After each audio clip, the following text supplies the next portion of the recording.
On Saturday, the 2nd of October, 1954, a 19-year-old boy from Memphis walked out onto the stage of the Ryman Auditorium in Nashville, Tennessee, which was, at that moment, the most important stage in country music and arguably the most important stage in the American South. He sang one song. He was never invited back. Not that year, not the next year, not in the 23 years of fame that followed, and not once before he died.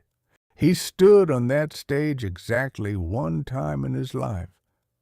And the thing that gets repeated about that night, the famous cruel sentence, the one you have probably heard, the one printed on coffee mugs and quoted in graduation speeches all over this country, may very well never have been said at all.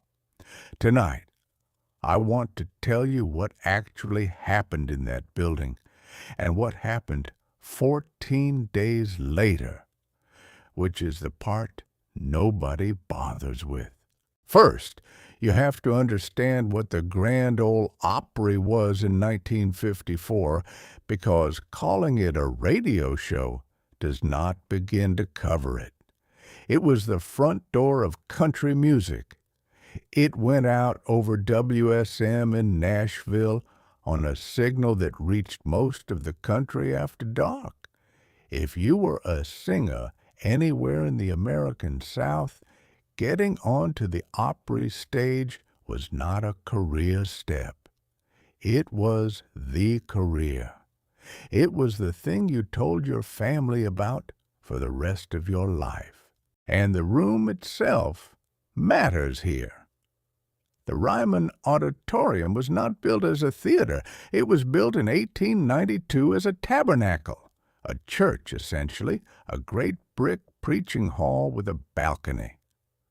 The audience sat, and still sits, in long curved wooden pews. So, on a Saturday night in 1954, you were watching a country music show while sitting in a church pew under a preaching balcony, and the room never let you forget for 1 minute what it had originally been built for. That audience was not a young audience, and it was not a rowdy one. It was made up of respectable working people who took this music seriously as their own. They knew the songs, they knew who wrote them, they had opinions about arrangements, and they had come out on a Saturday night, some of them from a long way off, to hear the music done the way they understood it ought to be done, in the one building in America where that particular question was considered settled.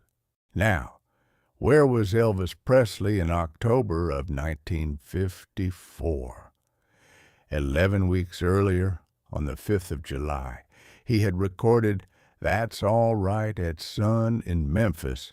2 days after that, a Memphis disc jockey played it, and the phones lit up. It was a local hit. A real one, with real sales and real requests, but a local one.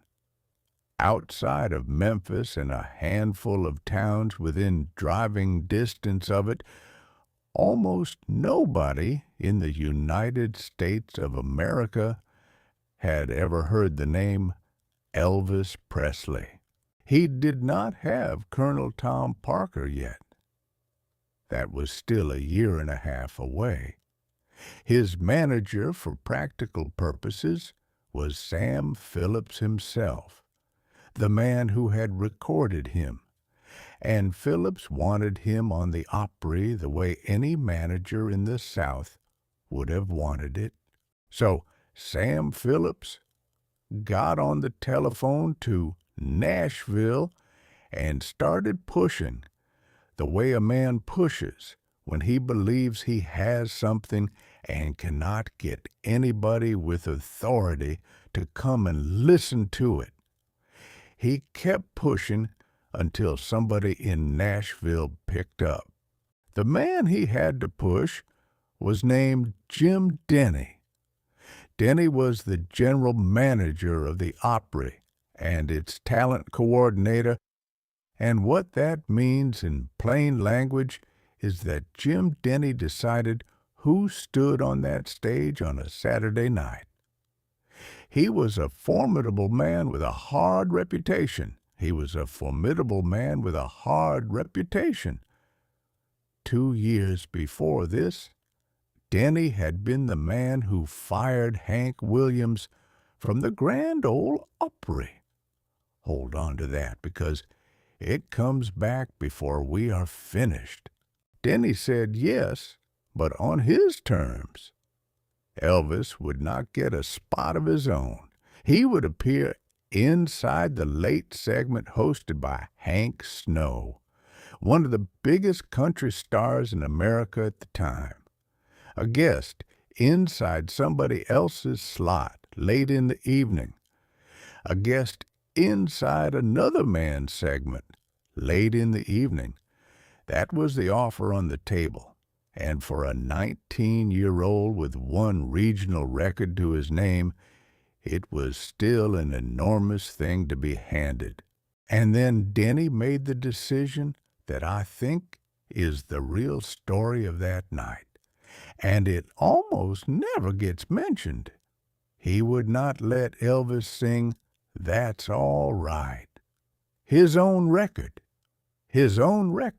The one that was on the radio in Memphis every day, the one that had gotten him through the door in the first place, the only thing he had that was actually his, and the entire reason anybody in Nashville had heard his name at all. Denny said no to it.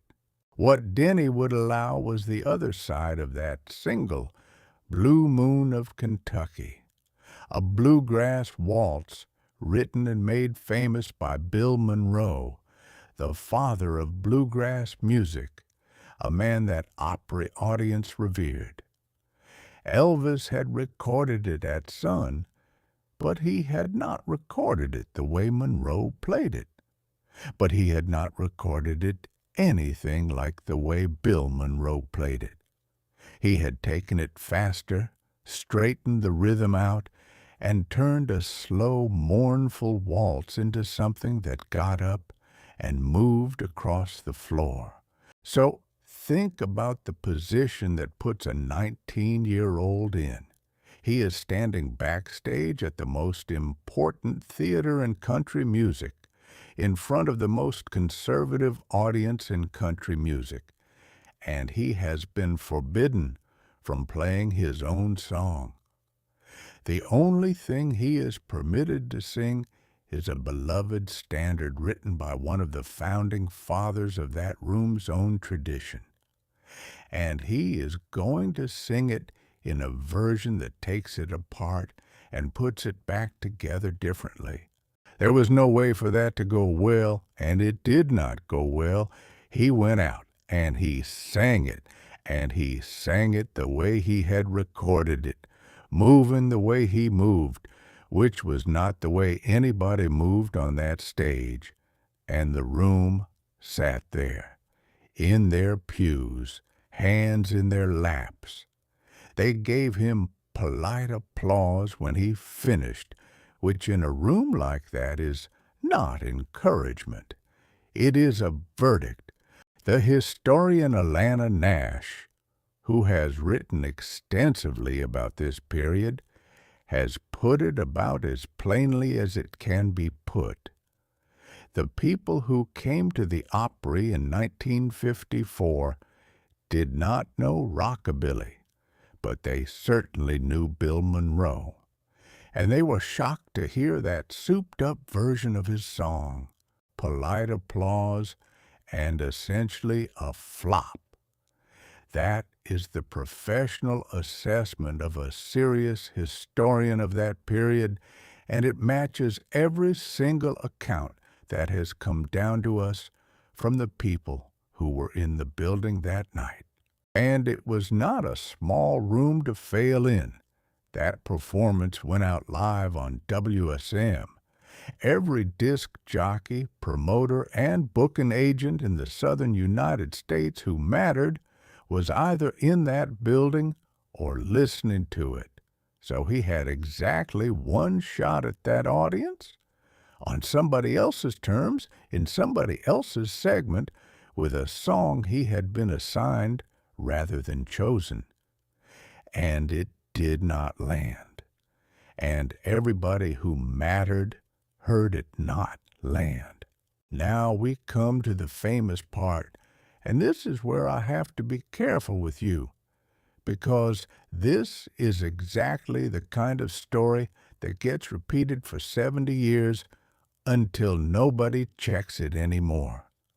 The legend says that afterward, backstage in that building, Jim Denny told the boy that he was not going anywhere in this business, and that he ought to go on back to driving a truck.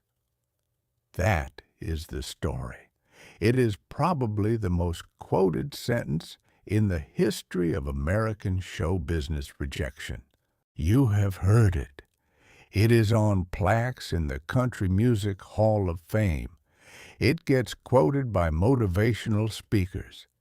It is one of the most famous rejections in the history of American popular culture. It has been printed in 1,000 articles as a plain matter of fact. And here is the honest position on it, which this channel is going to give you instead. Nobody has ever been able to establish that it was said, and the people best placed to know have disputed it directly. Jim Denny's own son, Bill Denny, spent years saying the quotation was exaggerated or simply invented.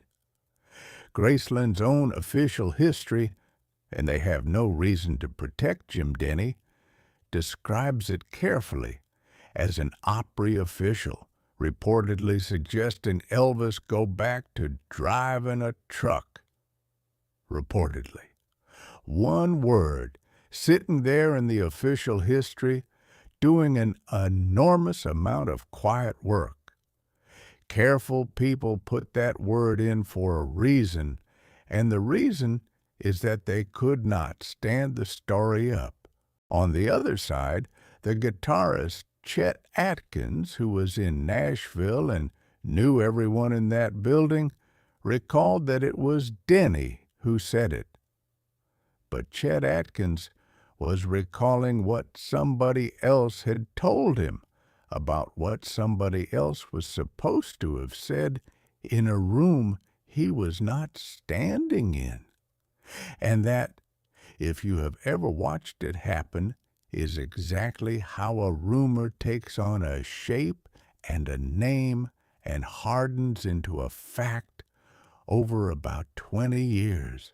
So I am not going to tell you tonight that Jim Denny said those words, and I would ask you to be a little suspicious of anybody who tells you flatly that he did. What I can tell you is the thing that is not in dispute by anybody on any side of this argument, including the Denny family and the Opry itself. And I would say it is worse, in its own quiet way, than the famous sentence ever was. He was not asked back. That is the fact. Not a word of it needs a source with an opinion. The Grand Ole Opry heard Elvis Presley one time on the 2nd of October, 1954. And in the 23 years that followed, through Heartbreak Hotel, through Ed Sullivan, through the Army, through Las Vegas, through all of it, that stage never once sent for him again. He went back to the Ryman only to visit backstage, and he did not take it well. He was 19. By the accounts collected in the biographies, he cried on the drive back to Memphis. And there is a detail that travels with that story, which is the kind of small human thing that makes me believe it.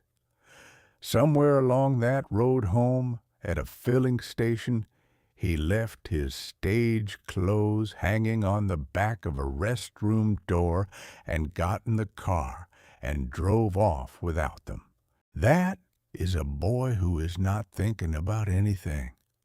That is somebody sitting in a car in the dark on a highway in Tennessee, going over and over a room full of people in wooden pews who would not stand up for him.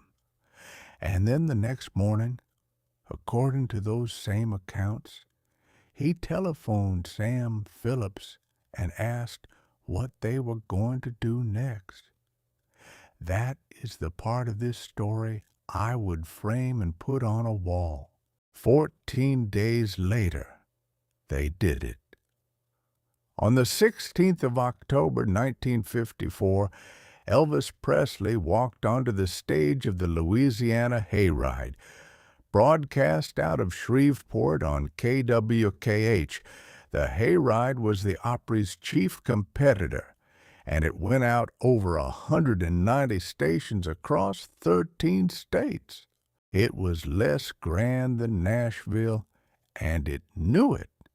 It was also considerably less careful about what it was willing to put on the air.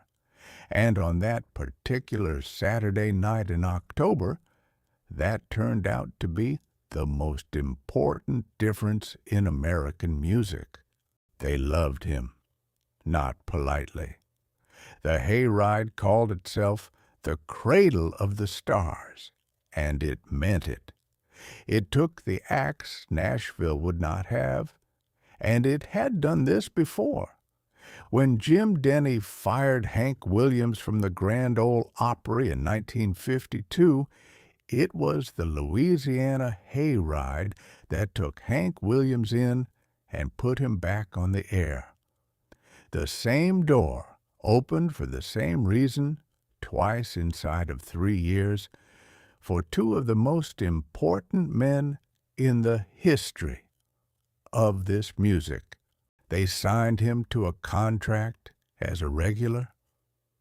In the middle of that same month, Elvis and Scotty Moore and Bill Black all quit their day jobs because for the first time there was enough steady work in front of them to live on. Every Saturday night for the next year and more, that stage in Shreveport, Louisiana, was where the southern United States got to hear Elvis Presley. Not Nashville, Shreveport, and from there it went everywhere else. Here is what I keep thinking about with this one. The institution said no. The most respected room in his own region of the country, full of people whose music he had grown up on, sat on their hands and then did not call. That is not a small thing to absorb when you are 19 with exactly one record to your name. Most people do not come back from it. They go home and they tell the story differently for 40 years. And he never got sour about the music itself, which I find remarkable. Years later, asked about it, he said the Grand Ole Opry was probably the first thing he ever heard. He meant it as a debt, not as a complaint. And he went on talking about country music for the rest of his life as one of the three things his own sound was actually made out of, along with gospel and rhythm and blues. The room turned him down. He never turned the music down. So, if there is something to take from tonight, maybe it is this. The room that turned him away was not wrong about what he was. They heard exactly what he was doing to that song, and they did not care for it, and they were entitled not to care for it. Nobody owes a 19-year-old their approval. He simply had to go somewhere else to be heard. And it took him 14 days to find the somewhere else. 14 days. If this story meant something to you today, please take a moment to subscribe and tap that thumbs up. And in the comments, tell us about the time a door was shut in your face and something better opened afterward.